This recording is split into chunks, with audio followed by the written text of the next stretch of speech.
পদ্মা ব্যারেজের পাশাপাশি তিস্তা মহাপরিকল্পনা বাস্তবায়নের ঘোষণা প্রধানমন্ত্রীর। গাজীপুরে শুদ্ধি সমাবেশে বললেন, কথা নয় কাজ করে বিএনপি।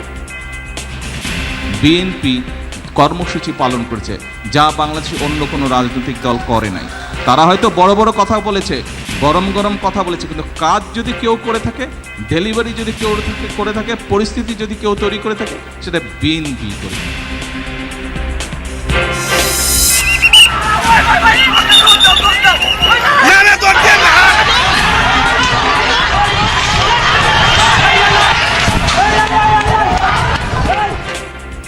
রাজধানীর কালশীতে বস্তি উচ্ছেদ ঘিরে সংঘর্ষ, হামলা, আহত বেশ কজন, গুড়িয়ে দেয়া হলো শত শত ঘরবাড়ি, স্থাপনা।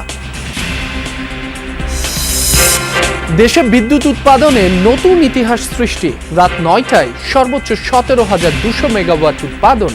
পাইকারিতে ইউনিট প্রতি দাম ১.৫ টাকা বাড়ানোর প্রস্তাব পিডিবির। পল্লবীতে শিশুর রামিসা হত্যার দায় স্বীকার করে আসামি সোহেল রানার জবানবন্দি। ধর্ষণের পরই নির্মমভাবে হত্যা। এই যে দরজা ধাক্কাইতেছে, খুলতেছে, খুলে না। এই দরজা ধাক্কা খুলতে মিনিমাম ৩০ মিনিট চলে গেছে। এই ৩০ মিনিটের ভিতরে আমার মেয়ে নেই। সীমান্তে কাঁটাতার দিতে বিএসএফকে প্রথম দফায় জমি দিল পশ্চিমবঙ্গ সরকার। অনুপ্রবেশকারীদের গ্রেফতার ও বাংলাদেশে ফেরত পাঠানোর ঘোষণা।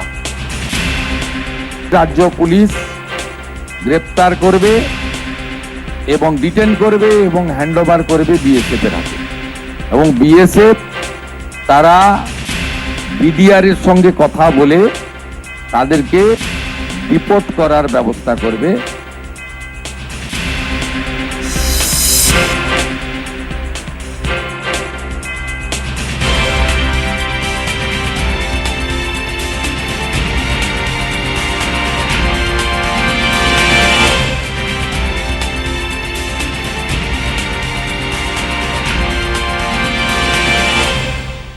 যমুনা নিউজে আমন্ত্রণ। আপনাদের সঙ্গে আছি মাসুম রাব্বি। এতক্ষণ শিরোনাম দেখছিলেন। পদ্মা ব্যারেজের পাশাপাশি তিস্তা মহাপরিকল্পনা বাস্তবায়নের ঘোষণা দিলেন প্রধানমন্ত্রী তারেক রহমান। বলেছেন, অন্যরা রাজনৈতিক বড় বড় কথা বললেও বিএনপি শুধু কাজের কাজ করে। গাজীপুরে জাতীয় দুর্যোগ ব্যবস্থাপনা গবেষণা ও প্রশিক্ষণ ইনস্টিটিউট ভবনের ভিত্তিপ্রস্তর স্থাপন করেন প্রধানমন্ত্রী। পরে শুদ্ধি সমাবেশে তিনি আরও বলেন, রাজনৈতিক কর্মসূচির অংশ হিসাবে নয়, বরং কৃষি বাঁচাতেই খাল খনন করছে সরকার। প্রাকৃতিক দুর্যোগে বছরে গড়ে অর্থনৈতিক ক্ষতি প্রায় ৩২,০০০ কোটি টাকার। পরিসংখ্যান বলছে, যা জিডিপির প্রায় ২% সমপরিমাণ। এতদিন দুর্যোগ মোকাবেলায় ছিল না কোনো গবেষণা ও প্রশিক্ষণ ইনস্টিটিউট। এবার সেই যোগের সূচনা করলেন প্রধানমন্ত্রী তারেক রহমান। গাজীপুরের টঙ্গীতে ইনস্টিটিউট ভবনের উদ্বোধন করেন সরকার প্রধান। পরে প্রধানমন্ত্রী যোগ দেন সুধী সমাবেশে। সেখানে বিএনপি সরকারের খাল খনন কর্মসূচির কারণ ও কার্যকারিতা তুলে ধরেন। এই খাল খনন কর্মসূচির সাথে মানুষের জীবন ওতপ্রোতভাবে জড়িত। এই খাল খনন কর্মসূচির সাথে কৃষি জড়িত। এই খাল খনন কর্মসূচির সাথে এই ভূমিকম্প পর্যন্ত জড়িত। দীর্ঘদিন ধরে তিস্তা বাঁচাও শিরোনামে নদী রক্ষার আন্দোলন করে আসছে বিএনপি। ক্ষমতায় আসার পর পদ্মা ব্যারেজ করার উদ্যোগ নিলেও তিস্তা নিয়ে কোনো প্রকল্প পাশ হয়নি। অবশেষে সেই তিস্তা নিয়ে প্রধানমন্ত্রী জানালেন তার সরকারের পরিকল্পনার কথা। এই যে আজকে এখানে দুর্যোগ মন্ত্রী বসে আছেন, এই লোকটার নেতৃত্বেই তিস্তায় বিএনপি কর্মসূচি পালন করেছে, যা বাংলাদেশে অন্য কোনো রাজনৈতিক দল করে নাই। তারা হয়তো বড় বড় কথা বলেছে, গরম গরম কথা বলেছে, কিন্তু কাজ যদি কেউ করে থাকে, ডেলিভারি যদি কেউ করে থাকে, পরিস্থিতি যদি কেউ তৈরি করে থাকে, সেটা বিএনপি করেছে। ইনশাল্লাহ বিএনপি সেটা করবে।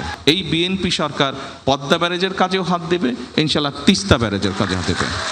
এর আগে বৃক্ষরোপণ ও মাছের পোনা অবমুক্ত করেন প্রধানমন্ত্রী তারেক রহমান। আরিফিন শাকিব, যমুনা নিউজ, গাজীপুর। মিরপুরে অবৈধ স্থাপনা উচ্ছেদের সময় রণক্ষেত্র হয়ে ওঠে কালশী এলাকা। আহত হয় বেশ কজন। সিটি কর্পোরেশন ও গৃহায়ণ কর্তৃপক্ষের অভিযানে বাধা দেয় বস্তিবাসী। বাধার মুখে ঘটনাস্থল ছেড়ে যান আইন শৃঙ্খলা বাহিনীর সদস্য ও উচ্ছেদ কর্মীরা। পরে প্রস্তুতি নিয়ে আবারও শুরু হয় অভিযান। ভেঙে দেয়া হয় শত শত ঘরবাড়ি, দোকানপাট।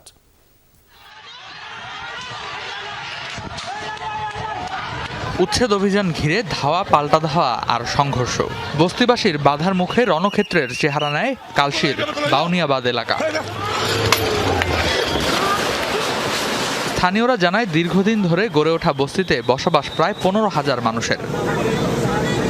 বুধবার দুপুরে রাজধানীর মিরপুরের এই সরকারি জায়গা দখলমুক্ত করতে অভিযানে যায় সিটি কর্পোরেশন ও গৃহায়ণ কর্তৃপক্ষ। এ সময় দায়িত্বরত পুলিশ সদস্যদের ওপর চড়াও হয় বস্তিবাসী।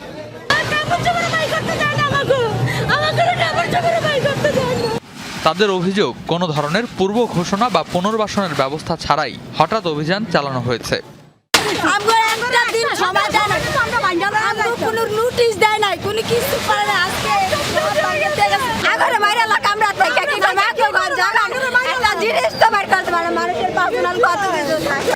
কেন এই উচ্ছেদ অভিযান, সেই প্রশ্ন তুলেন স্থানীয়রা। একই সঙ্গে পুনর্বাসনের দাবি জানান তারা।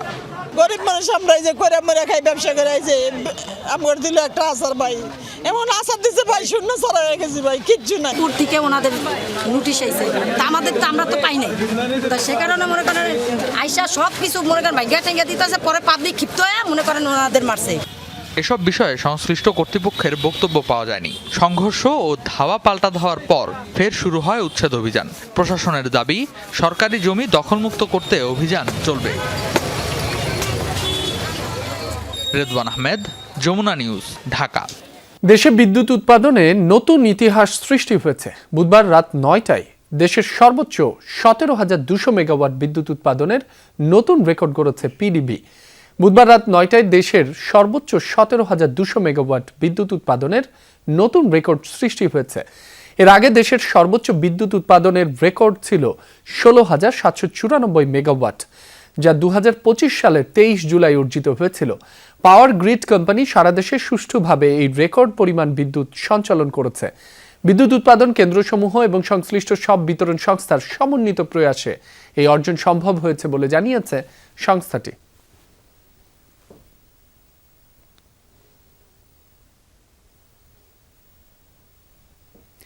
এদিকে বিদ্যুতের দাম বাড়ানোর প্রক্রিয়া শুরু হয়েছে। অনুষ্ঠিত হচ্ছে গণশুনানি। বুধবার প্রথম দিনে পাইকারি বিদ্যুতের দাম 21 ভাগ বাড়ানোর প্রস্তাব করেছে বিদ্যুৎ উন্নয়ন বোর্ড পিডিবি। সেই হিসাবে প্রতি ইউনিটের দাম বাড়তে পারে প্রায় 1.5 টাকা। যুক্তি, জ্বালানি তেলের চড়া দাম ও টাকার অবমূল্যায়ন সামাল দিতেই এই উদ্যোগ। এতে ঘাটতি কমবে 16,500 কোটি টাকা। মিলেছে বাণিজ্যিক গ্রাহকদের জন্য আলাদা লাইনে বিদ্যুৎ সরবরাহের প্রস্তাবও। শেষ পর্যন্ত বিদ্যুতের দাম বাড়লে এর প্রভাব পড়বে প্রায় 5 কোটি গ্রাহকের ওপর। পিডিবি জানায়, এই সমন্বয় না হলে চলতি অর্থবছরে ঘাটতি 62,000 কোটি টাকা ছাড়াবে, যা পরের বছর আরও 3,000 কোটি টাকা বাড়তে পারে। যুক্তরাষ্ট্রের স্বাধীনতার 250তম বার্ষিকী উপলক্ষে ঢাকায় আয়োজন করা হয় বিশেষ সংবর্ধনা অনুষ্ঠান।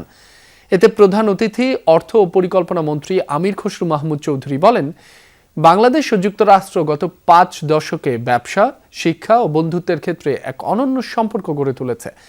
দুদেশের সম্পর্কের সেরা অধ্যায় এখনও সামনে অপেক্ষা করছে বলেও আশাবাদ ব্যক্ত করেন তিনি। অনুষ্ঠানে মার্কিন রাষ্ট্রদূত ব্রেন্ট টি ক্রিস্টেনসেন বলেন, আমেরিকা ফার্স্ট মানে আমেরিকা একা নয়, বরং এটা পারস্পরিক সমৃদ্ধির এক নতুন কূটনীতি। 1776 সালের 4 জুলাই 56 জন স্বাক্ষরকারীর ঐতিহাসিক ঘোষণার মধ্যে দিয়ে জন্ম নেয় স্বাধীন যুক্তরাষ্ট্র। সেই স্বাধীনতার 250তম বর্ষপূর্তি উদযাপনে ঢাকায় আয়োজন করা হয় এক বর্ণিল আয়োজন। অনুষ্ঠানে যুক্তরাষ্ট্রের রাষ্ট্রদূত ব্রেন্ট টি ক্রিস্টেনসেন বলেন, প্রেসিডেন্ট ডোনাল্ড ট্রাম্পের আমেরিকান ফার্স্ট নীতি কোনো বিচ্ছিন্নতাবাদ নয়, বরং পারস্পরিক স্বার্থ ও সমৃদ্ধির ভিত্তিতে গড়ে ওঠা নতুন কূটনৈতিক বাস্তবতা। আমেরিকা ফার্স্ট মানে আমেরিকা একা নয়। আমরা এমন নীতি অনুসরণ করি যা আমেরিকার জনগণের স্বার্থ রক্ষা করে, ঠিক যেমন আপনারা আপনাদের দেশের স্বার্থ রক্ষা করেন।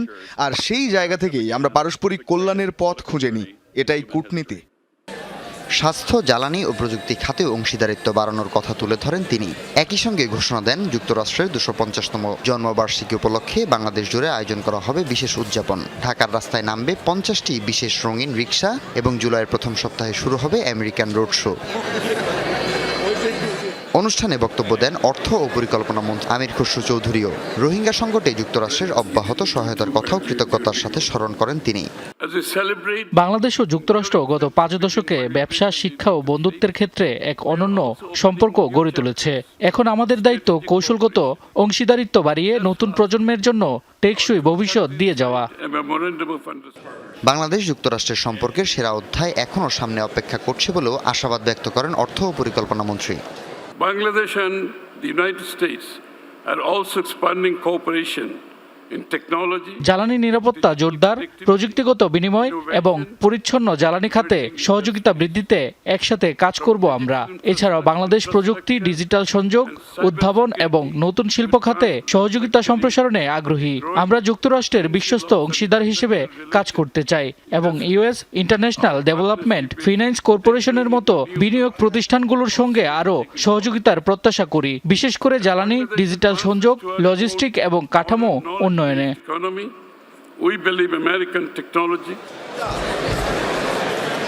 হাসিবুল করিম বিজয়, যমুনা নিউজ, ঢাকা।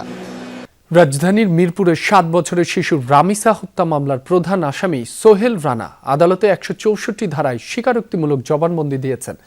সোহেল রানা এবং তার স্ত্রী স্বপ্না আক্তার গ্রেফতার হলেও পরিষ্কার নয় খুনের মোটিভ। পুলিশ বলছে ঘটনার প্রকৃত কারণ উদ্ঘাটনে চলছে তদন্ত। দৃষ্টান্তমূলক বিচার চাইছে পরিবার ও স্থানীয়রা। ফুলে ভরা আঙিনা ছিল পরিবারের। সেই বাগিচার সবচেয়ে সুন্দর ফুলটি ঝরে গেছে মানুষরূপী পিশাচের হাতে। রামিসাহীন ফুলগুলো যেন বিবর্ণ, সৌরভহীন আজ। 5ম তলা ভবনের 3 তলায় ভাড়া থাকতো রামিসার পরিবার। পাশের ফ্ল্যাটেই থাকতেন সোহেল রানা। প্রতিবেশীরা জানায় মঙ্গলবার দুপুরের পর কোনো এক সময় রানা তার রুমে নিয়ে যায় রামিসাকে। পরিবারের অভিযোগ, দীর্ঘ সময় খোঁজ মিলছিল না। রামিসার এক পাটি জুতো রানার ফ্ল্যাটের সামনে পড়ে থাকাতে সন্দেহ হয় তার মায়ের। ডাকাডাকির পরও দরজা না খোলায় সন্দেহ বাড়ে। এরপর রামিসার পরিবার ও স্থানীয়রা দরজা ভেঙে ভেতরে ঢুকে মেয়ের মস্তকহীন দেহ দেখতে পান। শিশুটিকে ধর্ষণের পর হত্যার অভিযোগ তাদের। নিচে 2-3টা ছোট ছোট বিড়ালের বাচ্চা আছে, মনে করছে ওখানে খাবার দিতে গেছে, ওখানেও নাই। তখন এসে পাগলের মতো খোঁজা শুরু করছে। তো দেখে তারপরে তাকায় দেখে মেয়ের একটা স্যান্ডেল আছে আর একটা নাই। এই যে দরজা ধাক্কাইতেছে, খুলতেছে, খোলে না। এই দরজা ধাক্কা খুলতে মিনিমাম 30 মিনিট চলে গেছে। এই 30 মিনিটের ভিতরে আমার মেয়ে নাই। এই ঘটনায় ক্ষুব্ধ শোকাহত স্থানীয়রা। অভিযুক্তের বিচার ও সর্বোচ্চ সাজার দাবি তাদের। বাচ্চাটা গল্লাটা ছিল না, বুঝে কাটার তুলে পড়ে আসে, উলঙ্গ ছিল। পাশে রাস্তা অনেক রক্ত জমা হচ্ছে। ওই মতো একটা বাচ্চা, এত সুন্দর চেহারাটা, বাচ্চাটা দেখলে আমরা বিল্ডিং উঠানামা করি, আঙ্কেল আঙ্কেল করে ডাকে। এত সুন্দর ব্যবহার আচার, তা বলার কোনো ভাষা নাই, বুঝছেন? এত কষ্ট লাগলো। ও যেভাবে বাচ্চাটার সাথে মানে যে অত্যাচারটা করছে, সেটা ওদের সাথে তাই সেম কাজটা হওয়ার দরকার। তো ও বুঝুক, ওরও তোদের বাচ্চা আছে, ওরও তো একটা মা বাবা। ওরা কিভাবে অন্যজন মা বাবাদের এইভাবে বুকটা খালি করে দিল। এ ঘটনায় মামলার পর প্রধান আসামি সোহেল রানাকে নারায়ণগঞ্জ থেকে গ্রেপ্তার করা হয়েছে। ঘটনার প্রকৃত কারণ উদ্ঘাটনে চলছে তদন্তে কেমিক্যাল রিপোর্টের পরে এটা আমরা কনফার্ম হতে পারবো যে এই মেয়েটা সাথে তার যৌনকর্ম হয়েছে কি হয়নি। আমরা ধারণা করতেছি, এটা আমাদের ধারণা যে তার সাথে কোনো যৌনকর্ম হয়েছে। এইটা যখন হয়তো ব্লিডিং বা অন্য কিছু হয়েছে বা এটা টের পেয়ে যাবে, তখন সে এই ডেড বডিটাকে তাকে মেরে ফেলে ডেড বডিটা গুম করার জন্য সে পরিকল্পনা করছে। শামীম রেজা, যমুনা নিউজ, ঢাকা। হামো উপসর্গে 24 ঘন্টায় আরও 6 জনের মৃত্যু হয়েছে। এর মধ্যে ঢাকায় 2, বরিশালে 2, সিলেটে 1 এবং খুলনায় প্রাণ গেছে 1 জনের। দেশের বিভিন্ন হাসপাতালে নতুন রোগী ভর্তি হয়েছেন 1408 জন। বরিশাল শেরেবাংলা মেডিকেলে রোগের উপসর্গ নিয়ে নতুন ভর্তি হয়েছেন 55 জন। মোট ভর্তি রোগীর সংখ্যা 204 জন।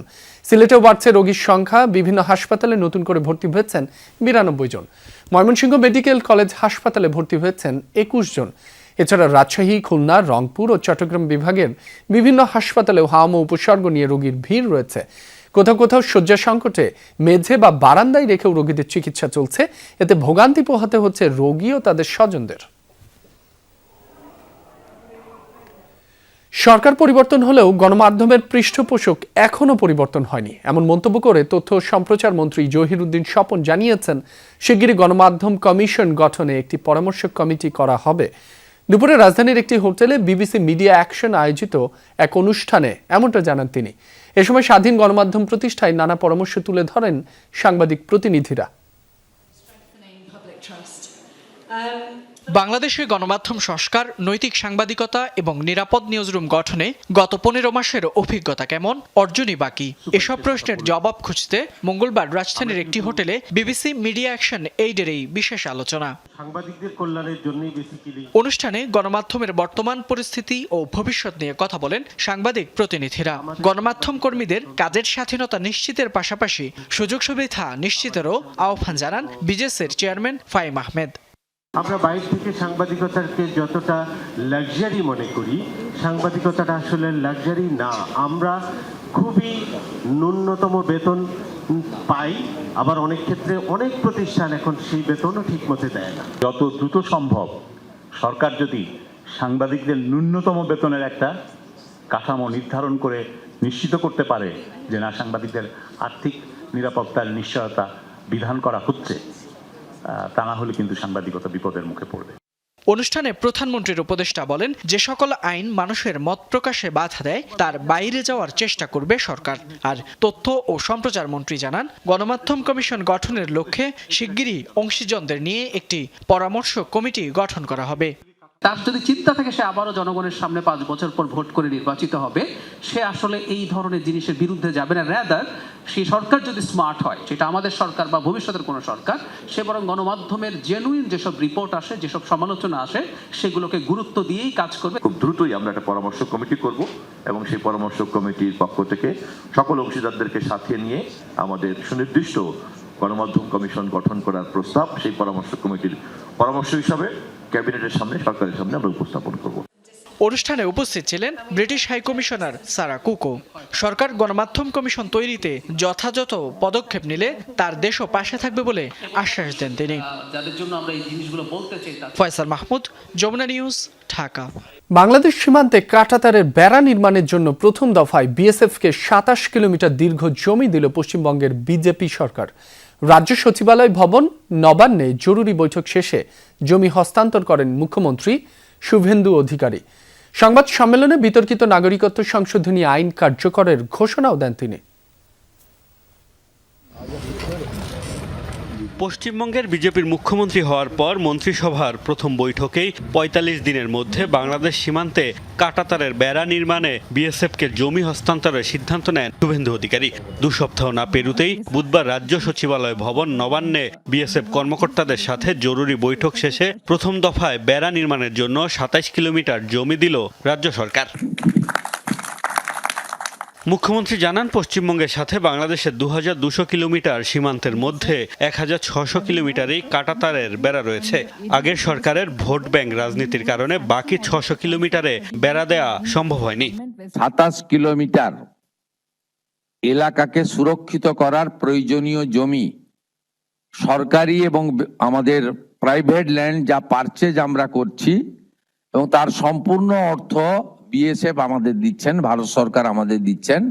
আমরা সেটা সূচনা করলাম। যেখানে যেখানে সীমান্ত সুরক্ষার প্রশ্নে কাঁটাতার দেওয়া সম্ভব আমরা অতি দ্রুততার সঙ্গে তুলে ধরব।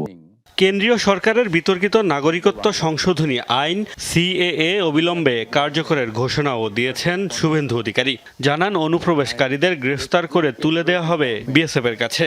সিএ এর আওতায় যারা নেই তারা হলেন কমপ্লিটলি অবৈধ অনুপ্রবেশকারী ইনফিল্ট্রেটার্স। তাদেরকে সরাসরি রাজ্য পুলিশ গ্রেপ্তার করবে এবং ডিটেন করবে এবং হ্যান্ডওভার করবে বিএসএফ এর হাতে। এবং বিএসএফ তারা বিডিআর এর সঙ্গে কথা বলে তাদেরকে ডিপোর্ট করার ব্যবস্থা করবে। ভারত জুড়ে অপরাধ, ধর্ষণ ও নারী নির্যাতনের পেছনে অনুপ্রবেশকারীদের দায়ী করেন পশ্চিমবঙ্গের মুখ্যমন্ত্রী। এই রাজ্যে এবং দেশে নানা জায়গায়। মোস্তফা মাহমুদ, যমুনা নিউজ। এই ছিল যমুনা নিউজের এখনকার আয়োজনে। এতক্ষণ যারা সাথে ছিলেন সবাইকে ধন্যবাদ।